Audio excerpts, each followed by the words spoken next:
नमस्कार। एक बार फिर से कहानी लेकर हाजिर हूँ। आज की कहानी का शीर्षक है मंजरी। और यदि ये कहानी आपको पसंद आए तो आपसे विनम्र निवेदन है मेरे इस चैनल को आप सब्सक्राइब ज़रूर करें। तो शुरू करते हैं आज की कहानी मंजरी। उद्घोषिका ने अंग्रेजी में ही उद्घोषणा करनी शुरू की थी। आरंभिक रस्म अदायगी हुई और फिर यूनिसेफ इंडिया हेड और यूनिसेफ हेडक्वार्टर न्यूयॉर्क से आए विशेष प्रतिनिधि दोनों स्टेज पर बनी कुर्सियों में बैठ गए। कोई दो और लोग भी थे। उद्घोषिका ने असेंडिंग ऑर्डर में पुरस्कारों की घोषणा के साथ उनको प्राप्त करने वाले लोगों के नाम बोलना शुरू किए। कोई 5 या 6 लोगों के बाद प्रवाहिका का नंबर आया। सभी लोग हर पुरस्कृत व्यक्ति के लिए तालियां बजाकर खुशी जाहिर कर रहे थे। निहारिका ने भी खूब तालियां बजाई थी प्रवाहिका के लिए। और इसके बाद जो नाम पुकारा गया वो था कजली का।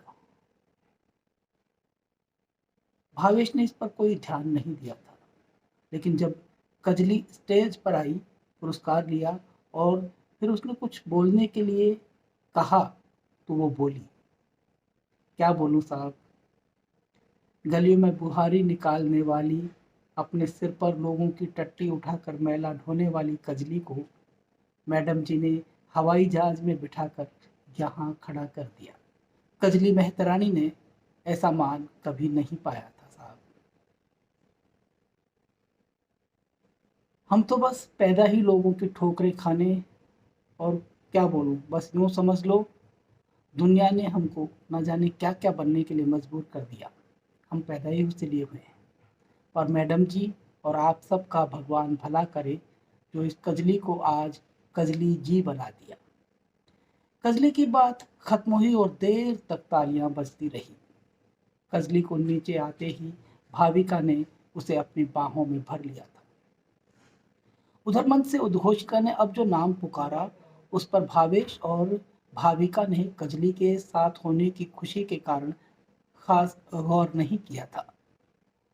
अब मंच पर एक तांबई रंग की बेहद आकर्षक सुंदरी खड़ी थी, जिसे यूनिसेफ ग्रेट अचीवर अवार्ड से नवाजा जा रहा था। पूरा हॉल तालियों से गूंज गया था। भाविका और भावेश अब कजली से फ्री होकर मंच की तरफ रुख कर चुके थे। मंच पर मंजरी खड़ी थी। हाँ, वही मंजरी जिसे भावेश चौराहे से उठाकर कोच्चि में अपने घर लाया था। पुरस्कार लेकर मंजरी ने बोलने की इच्छा व्यक्त की तो तालियों से उसको स्वागत मिला। उसने बोलना शुरू किया। Ladies and gentlemen, I have this great opportunity, and with this moment, do you know why? Let me tell the true story. But I think I must tell my story in my own language. Yes, my country language, Hindi. Will you be comfortable? तालियों के बीच हाँ का स्वर सुनाई दिया।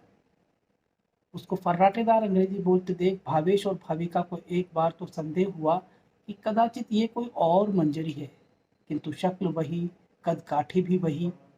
यह भ्रम तत्काल ही टूट गया। वो बोली, धन्यवाद ये पुरस्कार देने के लिए, यूनिसेफ का आभार, किंतु मैं यह पुरस्कार समर्पित करना चाहती हूँ उस व्यक्ति को जिसको मैंने अपने जीवन में भगवान का दर्जा दिया है। शायद आप लोग मेरे पति के लिए सोच रहे होंगे, तो यदि आप यही सोच रहे हैं तो आप लोग गलत हैं। उस व्यक्ति को केवल मैं ही नहीं, मेरे पति भी भगवान की तरह मानते हैं। कोच्चि के चौराहों पर भीख मांगने वाली लड़की, जिसे हर रात कोई ना कोई अपनी हवस से रोनता था, कभी कोई अनजान, कभी पुलिस वाले और कभी वो साथी भिखारी, लेकिन हवस का शिकार हर रात होती थी। फिर अचानक ही भगवान उसी चौराहे पर आए और अपने पास बुलाया, अपना कार्ड दिया और अपने घर आकर मिलने के लिए कह गए। वो लड़की नहीं जानती थी कि क्यों जाए, लेकिन अगली सुबह वो उस कार्ड वाले पते पर चली गई। उस भगवान रूपी इंसान ने उसे अपने घर में जगह दी, मान सम्मान दिया, काम दिया। जो पति के रूप में आज साथ है, वो पुरुष भी उसी घर से मिला। उन्होंने उस लड़की को ओपन स्कूल से 12वीं पास करवाई, तभी उनका तबादला उनके अपने शहर में हो गया था। लेकिन उस भगवान ने जाते जाते अपने दोनों नौकरों, उस लड़की और उसके साथ लड़के को एक एक लिफाफा दिया था, जिसमें 25-25 हजार रुपए थे, और ये निर्देश दिया था कि वो पैसे उनके ग्रेजुएशन पूरा करने की फीस के लिए हैं। जिस दिन पहली बार उनके घर गई थी, तब उन्होंने उसके बारे में जानना चाहा था। तब वो लड़की बहुत अक्खड़ थी और बोली, मैं इंटरव्यू देने नहीं आई हूँ, मैं वो लड़की नहीं हूँ। हाँ, 10वीं पास करते ही मेरा शरीर पूरी तरह से भर गया था। माँ पहले बाप को छोड़कर किसी और मर्द के साथ रहने लगी थी। उस आदमी की एक और बीवी थी। मेरी माँ उसकी दूसरी लुगाई थी, यानी दूसरी औरत। उसकी पहली पत्नी ने मेरे माँ को समझाया कि लड़की को मुंबई भेज दो, मेरा भाई उसे नौकरी लगा देगा, अच्छा पैसा कमाएगी लड़की की लाइफ बन जाएगी। मुझे नहीं पता था कि वो मेरी सौतेली माँ मुझे अपने भाई के हाथों 25,000 में बेच चुकी थी। वो जो मेरा सौतेला मामा था, मुझे मुंबई, जी हाँ, इसी नगरी में लेकर आया था। 4-5 दिन तो ठीक से रखा, नौकरी ढूंढने का बहाना करता रहा, और फिर एक रात उसने मेरा रेप किया। 15 साल की लड़की उस दर्द को बर्दाश्त नहीं कर पाई थी, खूब चीखी थी, लेकिन कोई बचाने नहीं आया। अगली सुबह ही उसने मुझे किसी दलाल के हवाले कर दिया था। वो दलाल मुझे छबीली के कोठे पर बेच आया था। वहाँ कई दिन तक खूब मार सही कि मैं वेश्या नहीं बनूंगी, लेकिन भूख के आगे मैं हार गई थी। छबीली जीत गई थी। उसने परोस दिया था मुझे किसी दौलत वाले के बिस्तर पर उस रात। उसके बाद मुझे खुद पता नहीं कितनी रातों में कितने मर्द मेरे इस जिस्म को रोंदते रहे। एक दिन मौका पाकर छबीली के अड्डे से भाग निकली थी। मुझे पता था छबीली के गुंडे मेरे पीछे आएंगे, इसलिए बांद्रा पहुंचकर मैं एक ट्रेन में चढ़ गई और उसके टॉयलेट में जा दुबकी थी। ट्रेन चल पड़ी थी और उसने मुझे पहुंचा दिया था कोच्चि। वहां पर पेट की अगन को बुझाने के लिए मैं भीख मांगने लगी थी। जवान थी, खूबसूरत थी, हर किसी की लार टपकती थी, और वही रात में जबरदस्ती, वही सब कुछ जो छबीली के अड्डे पर होता था। किसी किसी रात पुलिस वाले आते और गैर कानूनन भीख मांगने के नाम पर गिरफ्तार करके ले जाते थे, लेकिन पूरी रात 8-10 मुस्टंडे मुझे थाने में अपनी हवस का शिकार बनाते। अगली सुबह रात की बासी रोटी, इडली या जो कुछ भी खाने को होता देकर भगा देते थे। मैंने इसे अपनी नियति मान लिया था, लेकिन मैंने कहा ना, वो इंसान के रूप में भगवान आए। हाँ, उनका नाम भावेश साहब है। सोशल रिसर्च डिपार्टमेंट में वो वहाँ डिप्टी डायरेक्टर या डायरेक्टर थे शायद। ये पुरस्कार मैं अपने उसी भगवान और उनकी पत्नी को समर्पित करती हूँ। मैं नहीं जानती अभी वो कहाँ हैं, लेकिन भगवान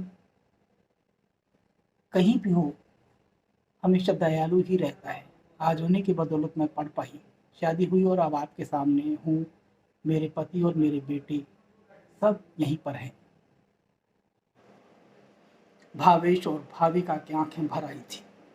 हॉल तालियों से गूंज रहा था और मंजरी खामोश खड़ी थी उसी मंच पर। ना वो वहां से हट रही थी और ना ही कुछ बोल रही थी।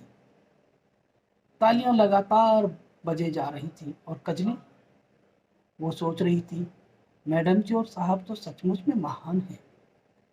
धीरे धीरे मंजरी मंच से नीचे आकर अपने स्थान पर बैठ गई। मंच से बोला जा रहा था, and last but not least, the UNICEF award for this year goes to Mrs. Bhavika Bhavesh. Give her a big hand. Bhavika का नाम बोला गया और भाविका चेतना शून्य सी बैठी रही। एक बार फिर से उसका नाम पुकारा गया। इस बार कजली ने बोला, मैडम जी, आपका ही नाम बोल रहे हैं। भाविका धीरे से उठी और मंच की तरफ चल दी। पुरस्कार लेकर वो बोली, मुझे बहुत लंबा कुछ नहीं कहना है, बस मैं वो सौभाग्यशाली औरत हूँ जिसको भावेश जैसा पति मिला है। एक अनाथ सी लड़की को सहारा देकर अपनी जीवन संगिनी बनाने वाला, कजली की कहानी को अपने सीने से लगाए रखने वाला, मंजरी को मंजरी बनाने वाला मेरा पति भावेश। ये पुरस्कार मेरा नहीं, सच में मेरे पति भावेश का होना चाहिए। And I am really proud of my husband. Thank you. जैसे ही वो थैंक यू बोली, यूनिसेफ के न्यूयॉर्क हेडक्वार्टर से आए अधिकारी ने उसे रोका। Please stay here, ladies and gentleman, it's unbelievable story what I heard today. I can't give an award to man, but I would like to call here this great personality, the great man, Mr. Bhavesh, here on stage. Bhavesh सधे कदमों से मंच की ओर चला और पीछे से मंजरी ने दौड़कर मंच पर ही अपने भगवान के पैर छूकर वहीं बैठ गई। पैर पकड़े रही, बैठी रही। पूरा हॉल खड़ा होकर तालियों की गूंज के साथ भावेश, भाविका और मंजरी का सम्मान कर रहा था। और भावेश शांत खड़ा भाविका की ओर देख रहा था। यूनिसेफ के अधिकारी ने आगे बढ़कर पहले मंजरी को उठाया, फिर भावेश को अपने सीने से लगाया। आज भावेश की कर्तव्य निष्ठा, ईमानदारी और इंसानियत को एक अधिकारी के इतर एक नई पहचान मिली थी और मंजरी को मिला उसका भगवान। यदि ये कहानी मेरी आपको बहुत पसंद आई हो तो आपसे विनती है कि आप मेरे चैनल को सब्सक्राइब करें, लाइक करें। बहुत बहुत धन्यवाद। आपका आभार।